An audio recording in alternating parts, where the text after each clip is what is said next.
विलक्षण, हुशार आणि सर्वात महत्वाचं म्हणजे वालचंदचं 100% हित बघणारी व्यक्तिमत्व म्हणून मी त्यांच्या संपर्कात आलो. सुरुवातीचा काळ गायकवाड सरांनी मला त्यांच्या संपर्कात सुरुवातीचा काळ ओळख करण्यात आली. विश्वास बसणार नाही,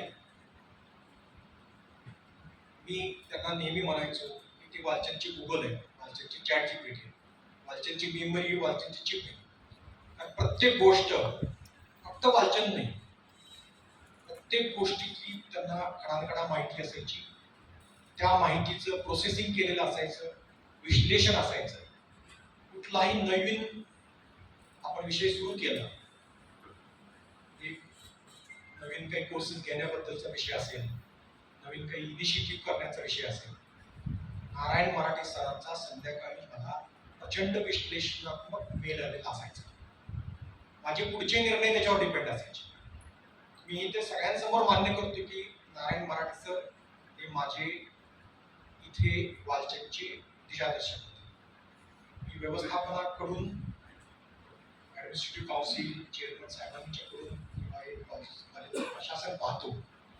ऍट द सेम टाइम इथे प्रत्येक गोष्टी अडखळण्याच्या अगोदर मराठे सरांनी मला सावध केलं. मराठे सर नेहमी कुठलीही गोष्ट करण्यापूर्वी त्या पाठीमागची लीगल, फायनान्शियल सगळ्या इम्प्लिकेशनचा प्रचंड अभ्यास. म्हणून मी मगाशी म्हणालो ते गुगल होते, ते चॅट जीपीटी होते माझ्यासाठी.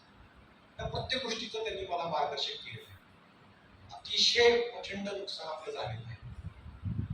ज्या दिवशी मला उशिरा बातमी कळाली, म्हणजे तासभर मला केवळ विचार करण्यात गेला त्या व्यक्तीनं वालचंदसाठी काय काय केलंय.